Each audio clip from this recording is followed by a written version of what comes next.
আদা নিয়েছি, আদা একটু পরিমাণ এখানে আমি গ্রেট করে দেব। নমস্কার, মিমি মিষ্টি আলাপের আজকের ব্লগে তোমাদের সবাইকে স্বাগত জানিয়ে শুরু করে দিয়েছি আজকের ব্লগ। আর আজকের ব্লগে দেখতেই পাচ্ছ সমস্ত বাজার ঘাট নিয়ে বসে গেছি। কালকে রাতে হচ্ছে বাজার এনেছিলাম জিও মার্টের থেকে, তো এইটা হচ্ছে জিও মার্টের প্যাকেট, আর এটা হচ্ছে আজকে সকালে গ্রসারি দোকান থেকে বিক্রি নিয়ে এসেছে, কারণ আমরা দু জায়গা থেকেই জিনিস আনি, সবকিছু জিও মার্ট থেকে আমরা আনি না, জিও গ্রসারি দোকান থেকেও আনি, জিও মার্ট থেকে আমরা মিলিয়ে বাজার করি মোট কথা। আর এই যে চালটা দেখতে পাচ্ছি এটা কিন্তু আমরা গ্রসারি দোকান থেকে আনি, চালটা ভীষণই ভালো, দেখো কতটা ফ্রেশ। চলো আগে জিও মার্টের বাজারগুলো সব বের করি। এটা হচ্ছে আটা ম্যাগি নুডলস। এবার হচ্ছে এই কোলগেটটা আমি এনেছি, এই কোলগেটটা এটা হচ্ছে পার্পেল কিছু একটা ভিজিবল হোয়াইট পার্পেল লেখা কোলগেট। তো ভালো দেখলাম এই কোলগেটটা, দিনটা এখন এখানে রেখেছি। আর এই যে তেলের প্যাকেট আনা হয়েছে, এগুলো কিন্তু কোনো প্রমোশন নয়, যা যা সংসারের কাজকর্ম সবটাই তো তোমাদের সাথে দেখানো হয় বলে তোমাদেরকে দেখাচ্ছি। 3 প্যাকেট আমি সর্ষের তেল এনেছি, 2 প্যাকেট এনেছি আমি রিফাইন্ড অয়েল। সব বলছি কেন এগুলো এত বাড়তি করে আনলাম। গুড ডে বিস্কুট এনেছি, মেরি বিস্কুটটা আনা হয়নি জানো তো দোকান থেকে। আর এবার এই মানে ঘিটা এনেছি বড়টা। আর এটা হচ্ছে বেসিন পরিষ্কার করার, এটা এনেছি বেসিনে ঢেলে দিলে যে নালাটা সেটা নাকি পরিষ্কার হয়ে যাবে, তো দেখা যাক কি হয়। দুটো বাসন মাজার সাবান, কারণ আমার কাছে লিকুইড আছে অলরেডি, আর আমার সাবান ব্যবহার করাটা বারণ আছে। আর এই হচ্ছে হারপিক। কাসুরি মেথিটা শেষ হয়ে গেছিল, কাসুরি মেথিটা নিয়ে এসেছি। আচ্ছা, এটা ব্যাগ হচ্ছে ফাঁকা হয়ে গেল। কোলগেটটা খুলবো, কোলগেটটা খুলে একটুখানি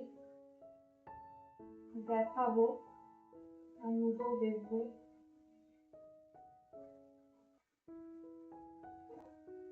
এই যে কোলগেটটা, কোলগেটটা লেখা আছে ভিজিবল হোয়াইট পার্পেল। দেখো সত্যি পার্পেল কালারের কোলগেটটা, তোমরা দেখতে পাচ্ছ কিনা, দেখো একদম পার্পেল কালারের, ইউজ করে দেখতে হবে কেমন। সেই কাজগুলো করে আমি তোমাদেরকে বলছি কেন আমি বেশি বা বড় এনেছি, সেটা আমি তোমাদেরকে বলছি। এবার গ্রসারি দোকানের জিনিসগুলো বের করে নিতে। চালের ব্যাগটা সকালে বেছে নিয়ে এসেছিল, সুপার বস্তুটা হয়ে গেছে। এদিক ওদিক খেলে পরে নিজেরই সমস্যা, তাই এক জায়গাতেই রাখতে বলি আমি, রুটিতে রুটি এক জায়গাতেই সেদিন রাখি। আচ্ছা, গ্রসারি দোকানের বাজারটা দেখাই তোমাদের। সুজি, সুজিটা আমরা ওখান থেকে পেয়ে যাই, সুতরাং বাইরে থেকে আমরা কোনো টেনশন নিতে না। এইগুলো আনিয়েছিলাম একটু একটু করে আমি আমার জন্য। এরকম মুগ ডাল, সবুজ মুগ, এই যে রাজমা, আর এই দেখো ছোলা, কাঁচা ছোলা। একটু করে আনিয়েছি, কেন বলো তো? এগুলো অল্প জিনিস, প্রতি মাসে একটা আনাতে পারবো বা শেষে আনাতে পারবে, তাহলে নষ্ট হয়ে যায়। বাদামগুলো দেখো না কেমন সাদা, দু একটা বাদাম দেখলাম ছাপা ছাপা পড়ে গেছে, দেখো বাদামটা। আর এই জিনিসগুলো এই যে আমি সব অল্প অল্প করেই আনিয়েছি। এখানে আছে আলু, এই সাইজের, তার থেকে একটু ছোট, এই টাইপেরই আলু আনিয়েছি, কারণ কি হয় বলতো, বড় আলু আনলে তো তরকারিতে বেশি দেওয়া হয়ে যায়, আর আলু তো অত খাওয়াটা ভালো নয়। আচ্ছা, একটা নুনের প্যাকেট। আচ্ছা, সুজির প্যাকেট দুটো ছিল। হ্যাঁ,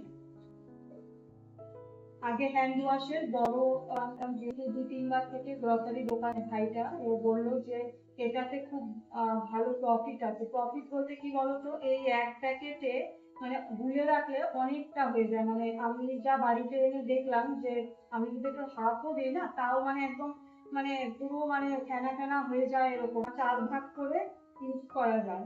ঠিক আছে, তো আমি ওটা অত দাম দিয়ে এনে তো কোনো লাভ নেই, তাহলে এটাই আনা যাক। শ্যাম্পুটা বের করে রেখেছে, চাইনিজ শ্যাম্পু বের করে নিয়েছে, তো এবার পাতা শ্যাম্পু এনেছি, ছোটো শ্যাম্পু আনিনি। এত জিনিসের দাম বেড়ে গেছে না, এই ছোট মোটো জিনিসগুলো, সেজন্য ইয়ে করছি, একটু কমিয়ে কমিয়ে এইসব পাতা এইসব আর কি চেঞ্জ করে দিচ্ছি। এগুলো বোতল আনতাম, সেগুলো কন্ডিশনারটা বোতল নিয়ে আসি, আর শ্যাম্পুটা এরকম লাগে একটা এখানে থাকে। এই যে মসুর ডাল, আর এটা হচ্ছে বিউলির ডাল। আর চিনি, চিনি অল্প করে আনি কারণ চিনি খাওয়াটা বেশি হচ্ছে। আমি একাই তো খাই, মাঝে সাথে চা খাই, অত চিনি দরকার হয় না, এটা সেটা বানালে দরকার হয়। এইবার তোমাদেরকে আমি বলি, এখানে তো কোনো মশলাপাতি তোমরা দেখতে পেলে না, অনেক জিনিসই আছে, গোটা জিরে, গোটা মশলা, তো এগুলো কিছুই তোমরা দেখতে পেলে না। তার মানে কি এগুলো জিনিস লাগবে না? হ্যাঁ লাগবে। আমি গত মাসে আর তার আগের মাসে যখনই আমি বাজারে গেছিলাম, সুযোগ বুঝে আমি কোনো জিনিসের সাথে যদি দেখতাম যে কোনো জিনিস আমার কম, মানে একটু খরচাটা কম আছে, তখন আমি 1 প্যাকেট 2 প্যাকেট করে আমি প্যাকেটিং জিনিসগুলো এনে এনে জমিয়েছিলাম। তো সেক্ষেত্রে কি হলো, এই মাসের থেকে বা তার আগের মাসের থেকে আমাদের কিছু জিনিস স্টকে রয়ে গেল, তাহলে আমাদের জিনিস কম কিনতে হলো। এই মাসে যেমন আমি তেলটা বেশি কিনেছি, ঘিটা বড় কিনেছি। এই যে তেলটা 3 থেকে 2.5 মাস আমি চালিয়ে নিতে পারবো, ঠিক আছে? তাহলে আমার কি হলো, 2-3 মাস আমার টোটাল টাকাটা বেঁচে গেল। তাহলে একটা যে ফিক্সড অ্যামাউন্ট, যেটাই হোক, বাজারে 3,000ই খরচ হোক, 4,000ই হোক, বা তারও কম হোক বা তার বেশি হোক, একটা ফিক্সড থাকবে প্রতি মাসে। এরকম হবে না যে কোনো মাসে আমার একদম 5,000 6,000 লেগে গেল, কোনো মাসে আবার আমাকে আমার কম হলো খরচা, সেরকম না। তাহলে কি হলো, একটা ব্যালেন্স থাকবে। যেরকম এই মাসে আমাদের একটা বাজারের একটা আমাদের অ্যামাউন্ট হয়েছে, পরের মাসে আমরা এই অ্যামাউন্টে বাজারগুলো করবো। এই যে গোটা সয়াবিন, দেখো সয়াবিন থেকে গেছিল, এরকম মাছিস থেকে গেছে, আর এমনকি ম্যাগি মশলাটাও রয়ে গেছে। এখানে দেখো চিকেন কারি মশলা, মিট মশলা, এক প্যাকেট। এগুলো তো খুব বেশি ইউজ হয় না। এটা চা পাতা, দেখো কত মাস থেকে আমার এই চা পাতাটা চলছে। এই যে কালো জিরা বেঁচে গেছে, হ্যাঁ, এই বয়ামটাতে যা যা রেখে সবই বেঁচে গেছে। দেখে হয়তো বুঝতেই পারছো যে কিছু জিনিস একদমই বাঁধা বা খোলা। এটা জিরের গুঁড়ো বেঁচে গেছে, ধনের গুঁড়ো বেঁচে গেছে, এটা কিছু একটা হবে খোলা। এই গোটা জিরে, এই যে ধনিয়া, গোটা ধনিয়া, এই জিরেটা হচ্ছে আমার অনেকদিন চলে যাবে। এরকম বিরিয়ানি মশলা রয়ে গেছে, কাশ্মীরি মির্চি রয়ে গেছে, কালো জিরার একটা প্যাকেট, আর এই যে সর্ষে ঠিক আছে, আর এই যে তড়কা মশলা, মিট মশলার 2টো প্যাকেট রয়ে গেছে, ডাব্বা পুরো ফাঁকা।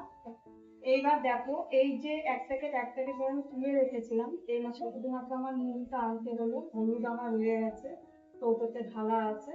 তো এই জিনিসগুলো আমার তাহলে 1 মাস চলে যাবে, তাই তো? 1 মাসের বেশি যাবে। সর্ষে, কালো জিরে, জিরে, এগুলো 1 মাস। গুঁড়ো মশলার কথা বলেছি, গুঁড়ো মশলা দিয়ে আমার 1 মাস চলে যাবে। তাহলে পরের মাসে আমি কি করবো, পরের মাসে আমি সমস্ত গুঁড়ো মশলাগুলো কিনবো, আর হচ্ছে চালটা কিনবো। তাহলে আমার কি হবে, যে আমার হিসাবটা মানে বরাবর থাকবে। আমরা ঘি প্রতি মাসে তুলতাম, তো ঘিটার তো দাম মোটামুটি ভালোই, খারাপ নয়। তো কি হয় বলতো, একটা এক্সট্রা খরচ হয়ে যায়। আর যখনই আমি বড় কৌটোটা আনি, এটা আমার 3 মাস চলে যায়, কিন্তু ছোট কৌটোটা যখনই আনি তখন মানে 1.5 মাস গিয়েও, মানে কি হয় বলতো, কোনো সময় বিরিয়ানি, ফ্রাইড রাইস এগুলো বানালে পরে যত ঘিটা বেশি লাগে, তো ওই ক্ষেত্রে বেশি খরচ হয়ে যাচ্ছে। তো প্রতি মাসেই আনতে হতো, এবার সেজন্য বড় ঘিটা আনলাম। বড় ঘিটা আনলে পরে একটুখানি সেভ হয়। তো এই জন্য এইভাবে করে দুজনে মিলে আমরা বুদ্ধি করে বাজারটা একবার এইভাবে করলাম। তো এইভাবে হিসাব করে যদি আমরা বাজার করি, আমরা প্রত্যেকেই কিন্তু, প্রত্যেক গৃহিণীরাই কিন্তু সংসার খরচ অনেকটাই কমিয়ে দিতে পারবো। একটা বাজেটেই আমাদের প্রতি মাসে কিন্তু বাজারটা আমরা করতে পারবো। আর এই ভিডিওটা আমি ভাবলাম তোমাদেরও যদি উপকারে লাগে, তাই শেয়ার করে দিলাম।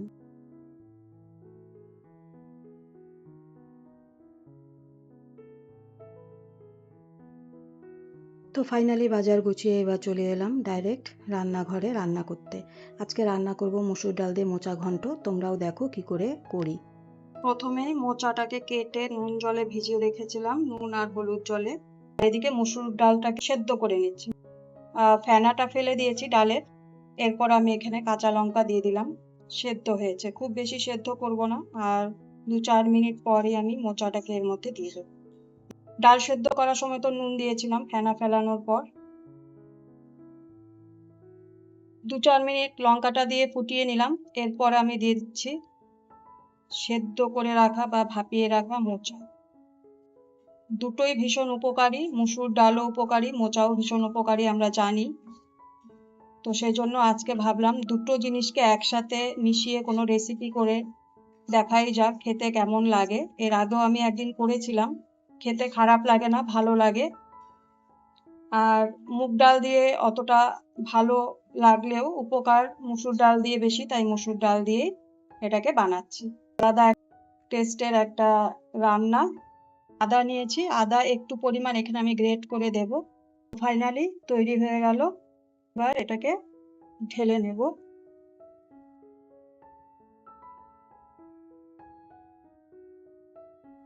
একদম ফাইনালি তৈরি হয়ে গেল মোচার এই রেসিপি, মুসুর ডাল দিয়ে মোচার ঘন্ট। আলুর স্কিন ছাড়িয়ে নিলাম, এবার এটাকে কেটে নেব। আর ফুলকপি দিয়ে আলু দিয়ে রান্না করব। ফুলকপিটাকে এখানে একটুখানি নুন আর হলুদ দিয়ে জলে ভাপিয়ে নিচ্ছি। ফুলকপি ভাজা করে নামিয়ে নিলাম। কড়াইতে অনেক তেল আছে, দেখো কত তেল। এত তেলে তো রান্না করব না, তাই একটু তেল তুলে রাখি। এই দেখো তেল তুলে রাখলাম। এবার এইটুকু তেল দিয়ে রান্না করব। ফোড়ন দিয়ে দিই। এবার নুন আর হলুদ দিয়ে আলুটা ভেজে নিই। আমি বাড়িতে বেশিরভাগ রান্না করলে এভাবেই করে ফেলি শর্টকাট। আলু ভেজে নামাবো, আবার ফুলকপি ভাজবো, তার চেয়ে ফুলকপিটা আগে ভেজে নিই, তারপর জিরেটা ফোড়ন দিয়ে আলুটা ভেজে নিই। ভেজে মশলা টশলা দিয়ে কষিয়ে কষানো শেষ হবে, তখন ফুলকপি দিয়ে একটু মশলার সাথে কষিয়ে ঝোল দিয়ে দিই। তো চলো ঝটপট করে রান্নাটা করে নিই। আর এই যে দেখো উচ্ছে কেটে নিচ্ছি। এই একটাই বাকি আছে, 3টে উচ্ছে ছিল, সেই 3টে উচ্ছে একবারে আজকে কেটে নিচ্ছি।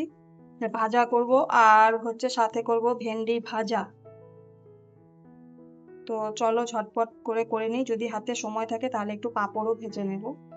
চলো তাহলে রান্না বান্নাটা কমপ্লিট করছি, পরে আবার দেখা হচ্ছে। রান্না বান্না কমপ্লিট করলাম, করে তারপর হচ্ছে গ্যাস পরিষ্কার করে, রান্নার জায়গা পরিষ্কার করে, বাসনপত্র মেজে একটু ফ্রেশ হলাম। এবার খেতে বসবো, দিদিকেও খেতে দেবো। চলে এসেছে, এসে ফ্রেশ হয়ে বসে আছে। তো চলো তার আগে তোমাদের দেখাই আজকে কি কি রান্না করলাম। তোমরা তো দেখেইছো, তবুও লাস্টে আমি পাঁপড় ভাজা করার সময় পেলাম না, তাহলে অনেকটা দেরি হয়ে যাবে এখন। এই যে ভাত,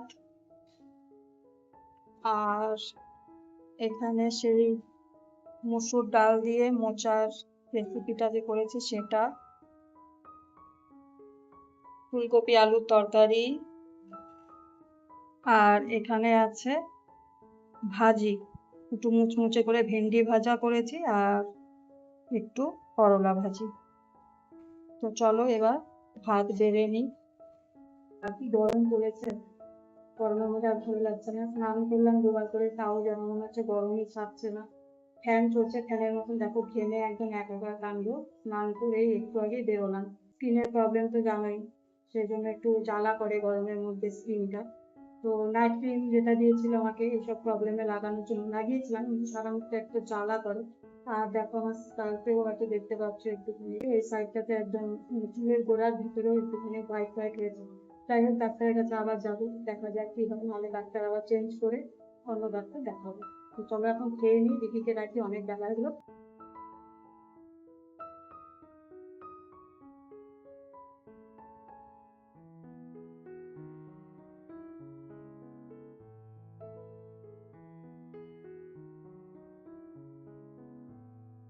দেখো কি কাণ্ড, সন্ধেবেলা আমি একটুখানি বাসন ধুয়ে রেখেছিলাম, সেই বাসনগুলো গুছাতে এসেছি। আর যেই আমি বাসনের তাকে রাখতে গেছি, সেই আমার যে মশলার কৌটোর মধ্যে একটা কাচের কৌটো পড়ে গেল। এটার মধ্যে ছিল কিশমিশ রাখা। দেখো কি অবস্থা। অনেক সাবধানে ঝাড়ু দিচ্ছি, তবুও আজকে আমাদের ঘরে জুতো পরেই থাকতে হবে। মনটা এত খারাপ হয়ে গেল না। ঘরে ছোট জিনিস হোক আর যে কোনো জিনিসই হোক, পছন্দ করে আনা জিনিস যদি এরকম হয়, খুব মন খারাপ হয়ে যায়। জিনিসটা ভেঙে গেল, আবার আনা যেতে পারে, সেগুলো তো পরের কথা, কিন্তু আমার এরকম কোনো জিনিস নষ্ট হলে খুব মন খারাপ হয়ে যায়।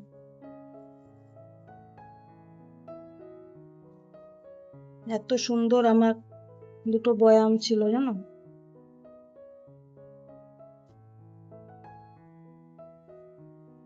6টা এনেছিলাম, 4টে আমি ঠাকুরের ওখানে রেখেছিলাম আর 2টো আমি বের করেছিলাম, কারণ ঠাকুরের ওখানে এখন অত কিছু রাখার নেই বলে এই কিচমিচ এইসব কাচের কৌটোতে রাখি। কারণটাই হচ্ছে তাহলে না ওই ঘেমে যায় না, নাহলে এই গরমের মধ্যে না সেই প্লাস্টিকের কৌটোগুলোতে কেমন একটা গন্ধ হয়ে যায় রাখতে রাখতে।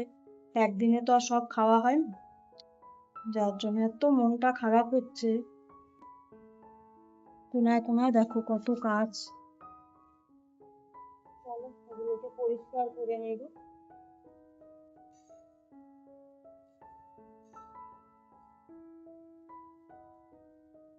দেখো কেমন কাজ বাড়লো। আজকে আবার আমাদের একটু কাজে বাইরে যাওয়ার কথা আছে, এই বেরোবো সন্ধেবেলায়। তো এখন কাজের মধ্যে কাজ বাড়লো, এখন এগুলোকে সব তুলে পরিষ্কার করি, কারণ কাচের টুকরো বলে কথা, সাংঘাতিক একটা ব্যাপার। আজকে আর রাতের বেলা হয়তো কোনো ভিডিও করা হবে না, তাই আজকের ব্লগটি এখানেই শেষ করছি। আজকের ব্লগ তোমাদের ভালো লেগে থাকলে লাইক, কমেন্ট, শেয়ার আর সাবস্ক্রাইব করে পাশে থেকো। সবাই ভালো থেকো, সুস্থ থেকো, সাবধানে থেকো। আবারও দেখা হচ্ছে নতুন আরও একটি ব্লগের মাধ্যমে। আজকের জন্য তোমাদের সবাইকে শুভরাত্রি, গুড নাইট।